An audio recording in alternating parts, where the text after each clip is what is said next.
नमस्कार साथियों, आप सभी का स्वागत है मेरे YouTube channel the spiritual journey पर। साथियों, आज हम बताएंगे भगवान परशुराम कर्ण को मिलने अंतिम समय में क्यों आए और उन्होंने कर्ण से क्या कहा। साथियों, आपको बता दें कि दानवीर कर्ण के बिना महाभारत की कल्पना भी नहीं की जा सकती थी।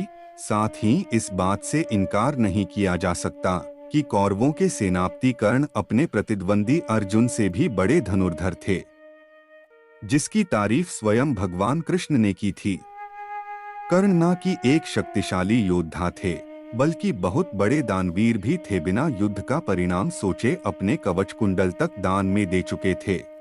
लेकिन कहते हैं कि कुसंगति का असर घातक होता है, और यह कर्ण की दुर्योधन से मित्रता का ही परिणाम था, जिसके कारण उन्होंने कई गलतियां की, जिसने कर्ण को महाभारत की युद्ध में कमजोर बनाया, बल्कि अंत में ये कर्ण की मृत्यु का कारण भी बना। भगवान परशुराम ने क्यों कर्ण को श्राप दिया था? वो श्राप जो कर्ण के लिए प्राण घातक सिद्ध हुआ। साथ ही जब कर्ण के अंतिम समय में भगवान परशुराम कर्ण से मिलने पहुंचे, तो उन्होंने उस समय कर्ण से क्या कहा, इस रहस्य को जानने के लिए पूरी कहानी सुने। जैसे आप सभी को पता ही है कि कुंती पुत्र कर्ण का पालन पोषण एक रथ चालक के घर हुआ था, जिसके कारण उन्हें शूद्र पुत्र भी कहा जाता है। उनकी वीरता को देखते हुए दुर्योधन ने उन्हें अंगदेश का राज सिंहासन दिया, और जरासंध के हारने के बाद कर्ण को चंपा नगरी का राजा भी बनाया। वैसे दानवीर कर्ण जैसे महान योद्धा का जीवन किसी तपस्या से कम नहीं था। कर्ण को कई ऐसे कर्मों का परिणाम भी भोगना पड़ा, जिसमें उनकी कोई गलती नहीं थी, लेकिन फिर भी अनजाने में किए हुए कर्म और दूसरों की भलाई के कारणवश उन्हें 3 श्राप मिले, जो प्राण घातक हुए, और उन्हें महाभारत के निर्णायक युद्ध में अर्जुन के हाथों वीर गति प्राप्त हुई। मित्रों, आपको बता दें कि कर्ण को जो 3 श्राप मिले थे, उनमें से 2 श्राप 2 ब्राह्मणों ने दिए थे।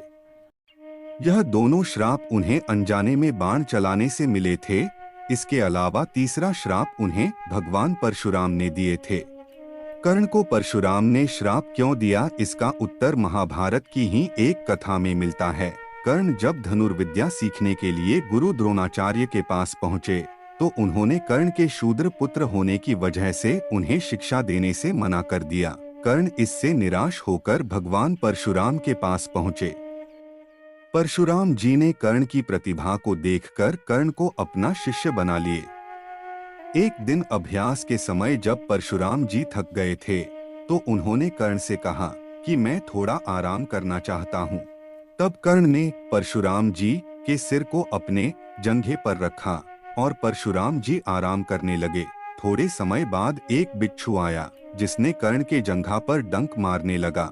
तब कर्ण ने सोचा कि यदि मैं अपना जंघा हटाऊंगा तो गुरुदेव की नींद टूट जाएगी, इसीलिए कर्ण ने हिला तक नहीं और उसने बिच्छू को डंक मारने दिया, जिससे कर्ण के जंघे से काफी खून बहने लगा और कर्ण को भयंकर कष्ट होने लगा। जब रक्त धीरे धीरे परशुराम के शरीर तक पहुंचा, तब भगवान परशुराम की नींद खुल गई।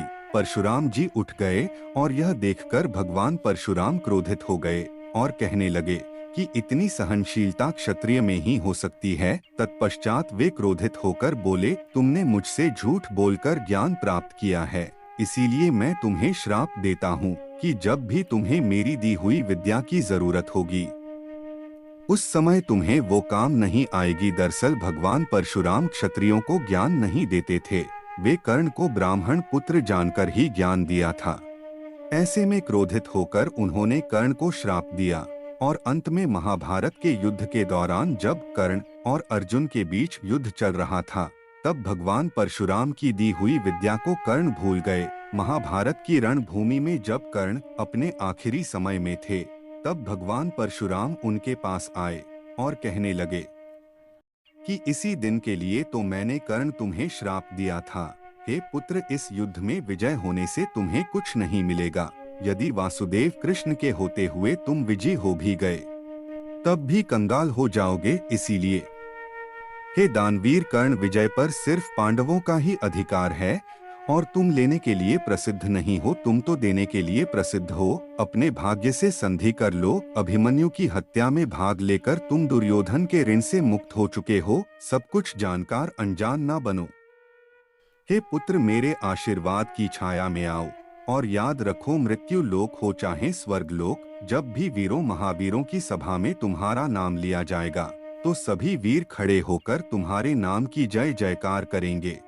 यह थी भगवान परशुराम के द्वारा कर्ण को मिलने की श्राप की कथा। उम्मीद है आप सभी को पसंद आएगी। आज की इस कहानी में इतना ही। धन्यवाद।